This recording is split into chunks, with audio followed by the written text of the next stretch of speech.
أعوذ بالله من الشيطان الرجيم. بسم الله الرحمن الرحيم. ما يود الذين كفروا من أهل الكتاب ولا المشركين أن ينزل عليكم من خير من ربكم والله يختص برحمته من يشاء والله ذو الفضل العظيم.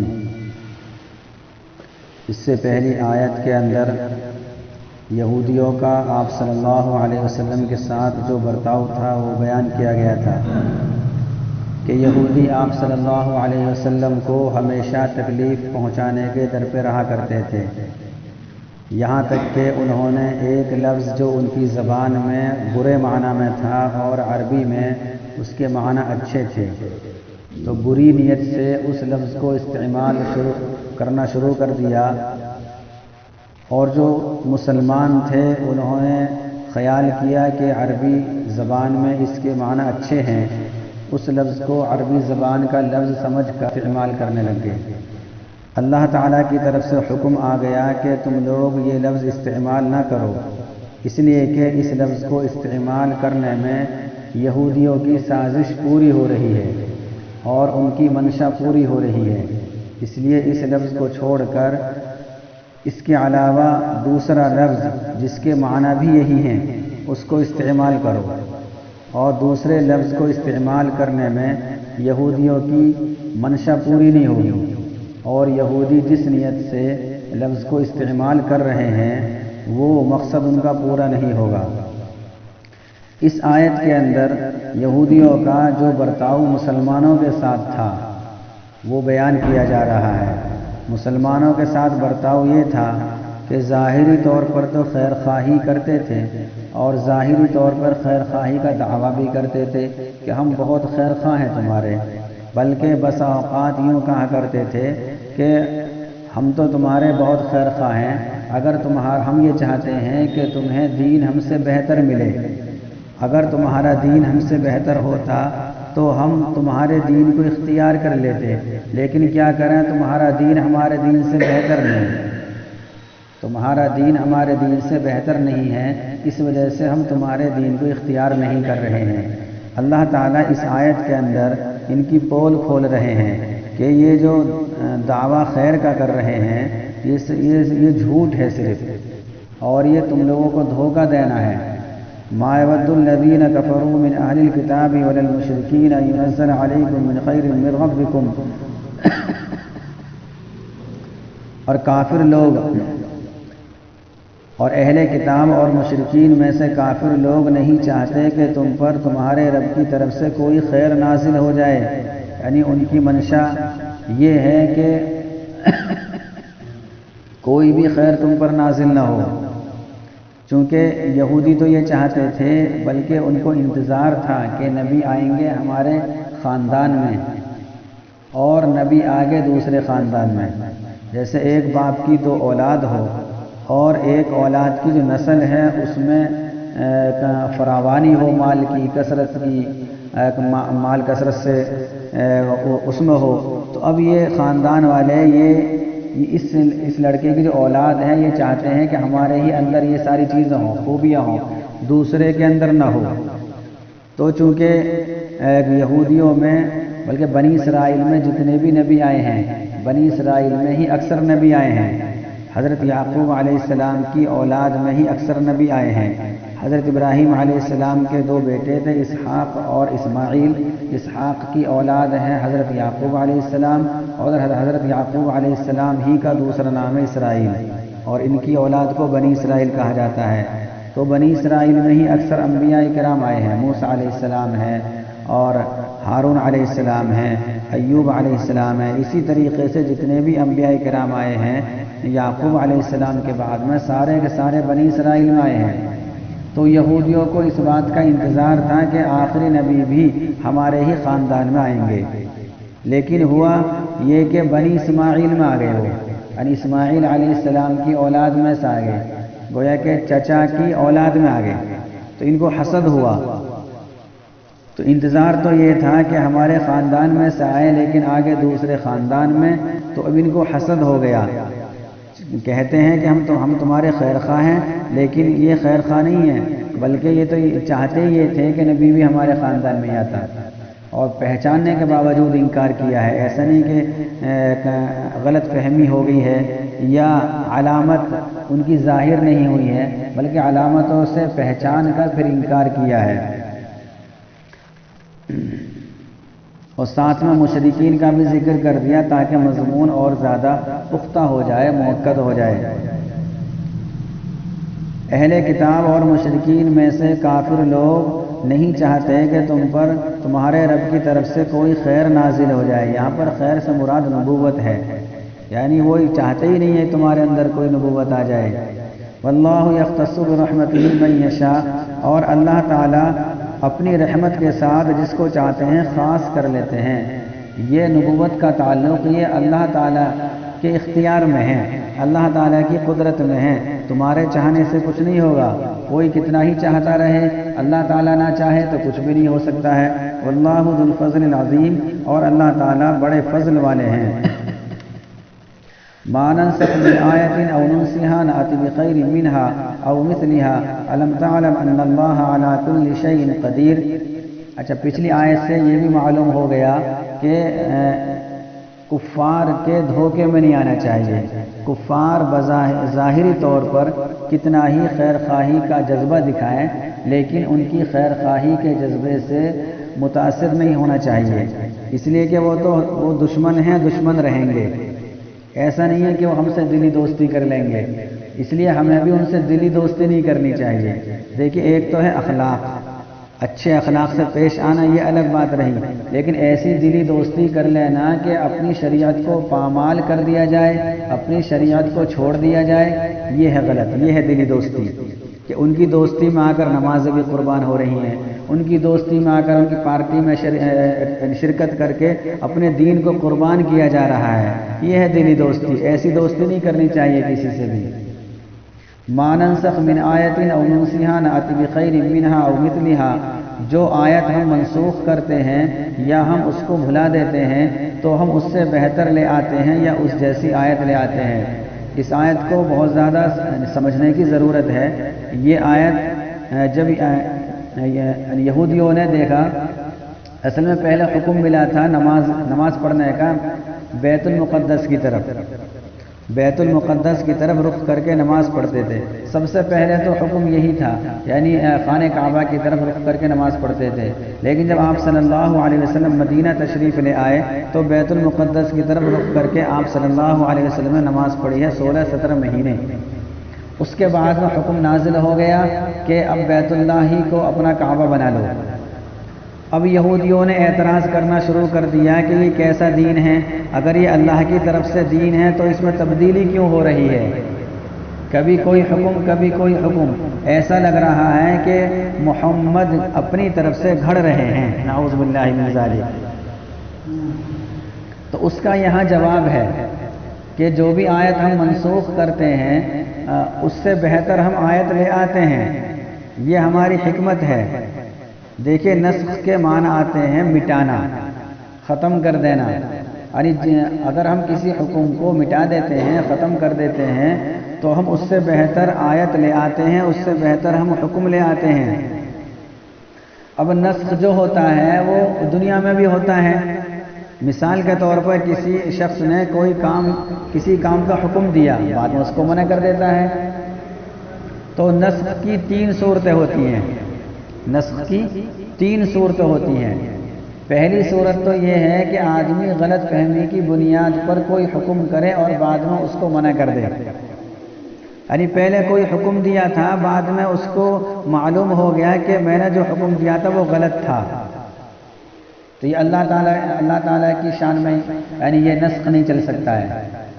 دوسری صورت یہ ہوتی ہے کہ پہلا جو حکم جاری کیا تھا وہ غلط فہمی کی بنیاد پر نہیں تھا، بلکہ حالات کے بالکل مناسب تھا، لیکن بعد کے حالات کا علم نہیں تھا کہ بعد میں حالات بدلیں گے. حالات بدلے تو حکم بھی بدل دیا. یہ دونوں صورتیں اللہ تعالیٰ کے احکام میں نہیں ہو سکتی ہیں، چونکہ ان کے اندر عیب ہے. پہلا نسخ وہ یہ ہے کہ اس میں غلط فہمی ہو رہی ہے، اللہ تعالیٰ سے غلط فہمی نہیں ہو سکتی. دوسری صورت یہ ہے کہ بعد کا علم نہیں ہے، اللہ تعالیٰ کو بعد کا علم ہوتا ہے. تیسری صورت یہ ہوتی ہے کہ حکم جس وقت جاری کیا جا رہا ہے اس وقت بعد کے حالات کا بھی علم ہے کہ بعد میں حالات بدلیں گے اور میں حکم کو بدل دوں گا۔ اس وقت یہی مناسب ہے، بعد میں حالات بدلیں گے اور اس وقت کے مناسب جو حکم ہوگا وہ میں نازل کروں گا، تو بعد کا بھی علم ہے۔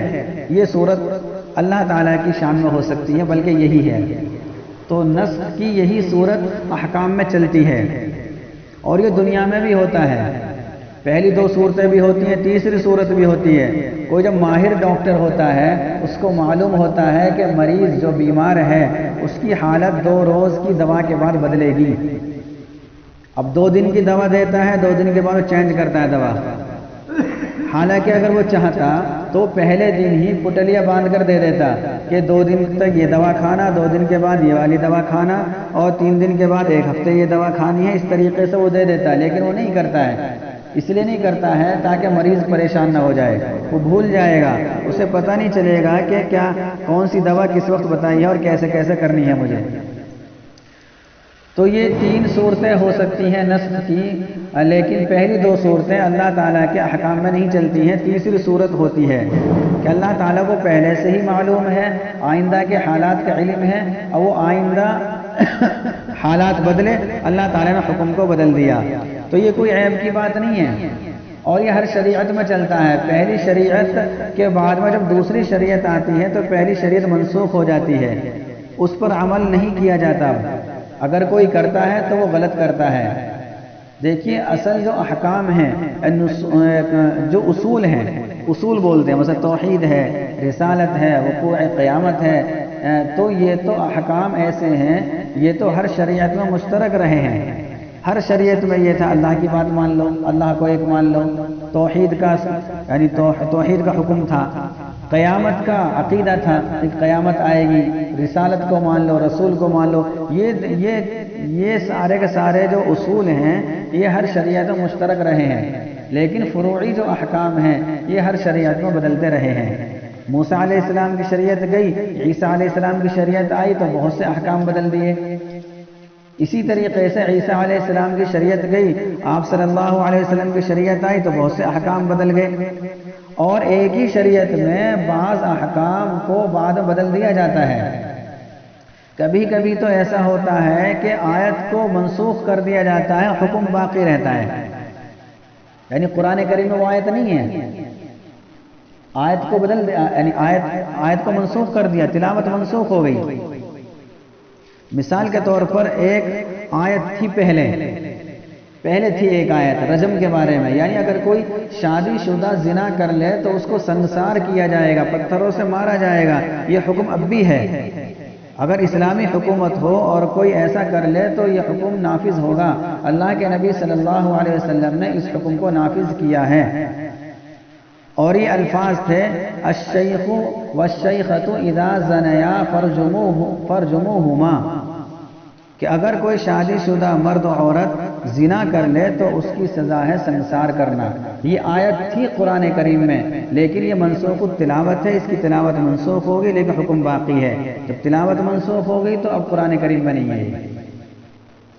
ایک صورت نسخ کی ہوتی ہے کہ تلاوت تو باقی ہے، قرآن کریم میں آیت تو ہے لیکن حکم منسوخ ہو گیا۔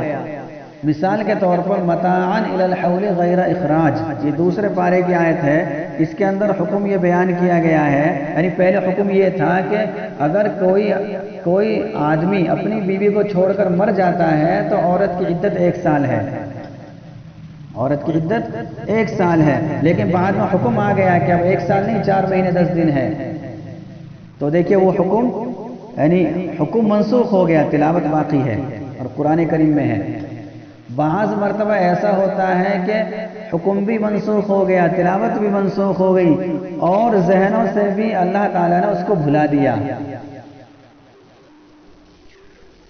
ایک مرتبہ ایسا ہوا، ایک صحابی تہجد کی نماز کے لیے کھڑے ہوئے اور بسم اللہ پڑھ کے بالکل ہی بھول گئے، جو صورت یاد تھی وہ پڑھنا چاہ رہے تھے لیکن بھول گئے۔ صبح کو اللہ کے نبی کے دربار میں حاضر ہوئے، اللہ کے نبی سے عرض کیا کہ اللہ کے نبی مجھے ایک صورت یاد تھی اور رات کو پڑھنا چاہ رہا تھا، وہ تو بھول گیا۔ ایسے ہی یہ واقعہ کئی صحابہ کے ساتھ ہوا۔ اللہ کے نبی صلی اللہ علیہ وسلم نے فرمایا کہ اللہ تعالیٰ نے اس صورت کو منسوخ کر دیا اور اللہ تعالیٰ نے اس کو ذہنوں سے بھلا دیا. میرے بھی یاد نہیں ہے، تمہارے بھی یاد نہیں ہے. ایسا ہی بعض مرتبہ ایسا ہوتا ہے کہ سورت پوری کی پوری نہیں بھلائی گئی، کچھ سورت بھلا دی گئی. یہ سورہ حشر ہے. سورہ حشر یہ 28 پارے کی ایک سورت ہے. یہ پہلے سورہ بقرہ کے برابر تھی.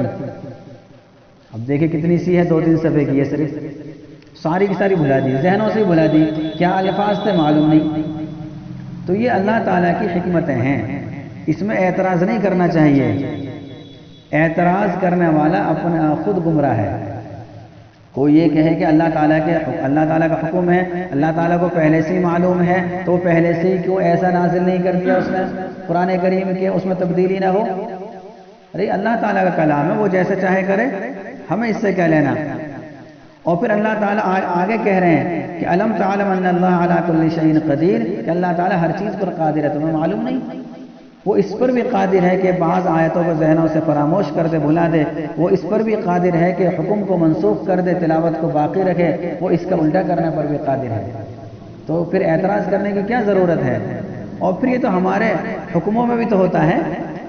آدمی ایک مکان تعمیر کراتا ہے اور اس کے بعد میں توڑتا ہے. اس کو کیوں توڑتا ہے؟ بھی پہلے اب تک جو میرا حکم تھا وہ غلط ہو گیا، اب اس کو ایسا نہیں ایسا بنا دو.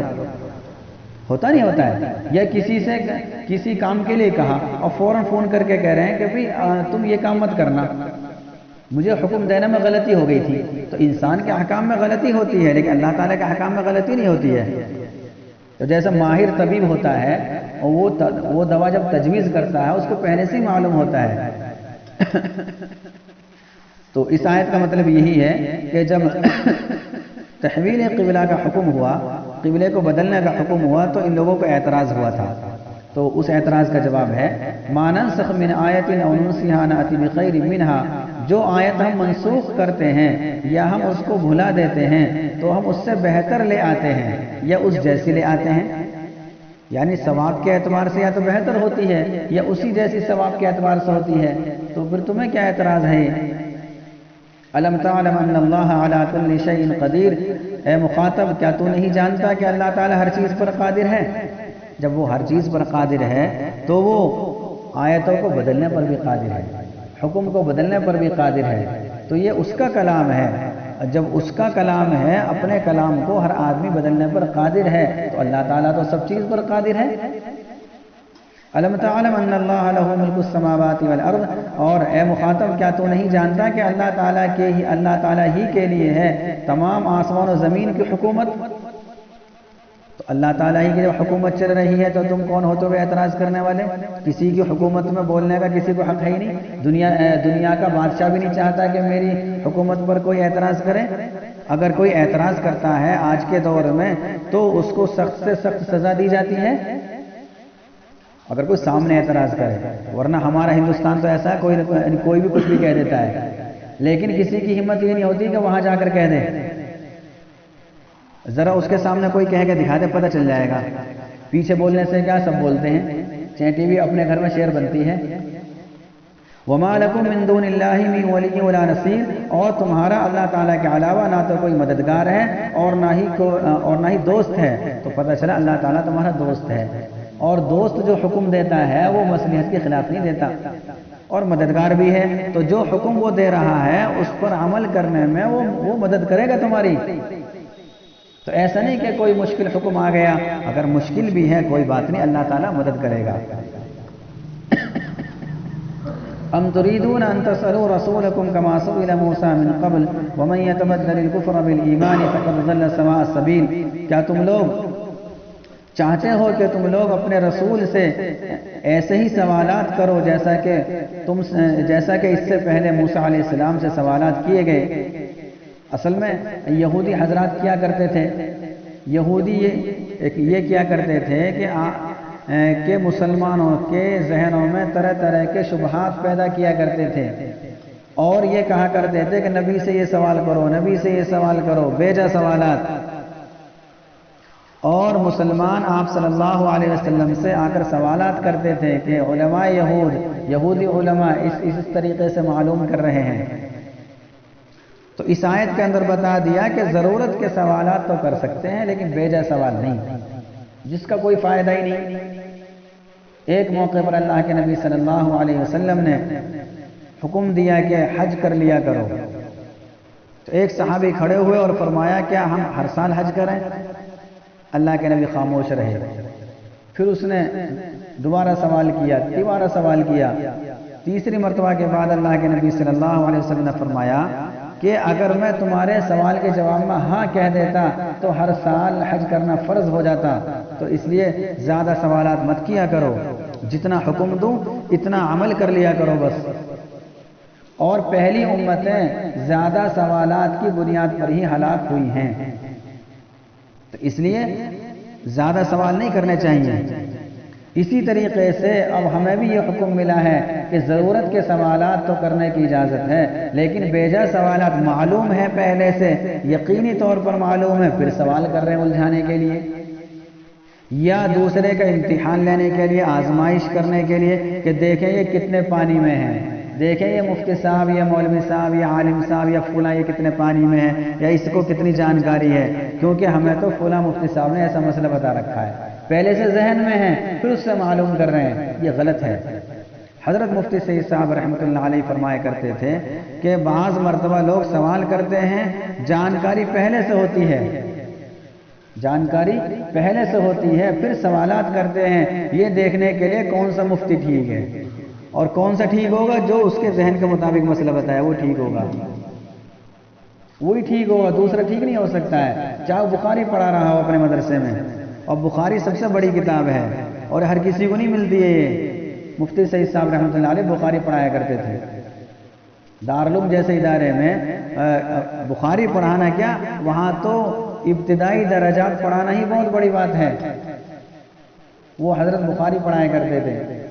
اور ایک مرتبہ تو بلکہ بارہا یہ فرمایا کرتے تھے کہ لوگ آ کر مجھ سے کہتے ہیں کہ حضرت نصیحت کر دو، تو میں کہتا ہوں اس سے پہلے بھی تم نے کسی سے کہا ہوگا نصیحت کے لیے، تو ہاں جی کہا تھا، تو میں جواب دیتا ہوں اس پر کتنا عمل کیا پہلے یہ بتا دو مجھے، اس پر کتنا عمل کیا، اس سے پہلے بھی تم بہت سے علماء کے پاس گئے ہوں گے اور ان سے بھی یہی درخواست کی ہوگی، تو یہ بتا دو کہ پہلے علماء کے پاس جو گئے تھے انہوں نے جو نصیحتیں کی تھی ان پر کتنا عمل کیا، وہ کارگزاری تم سنا دو، آگے میں نصیحت کر دوں گا۔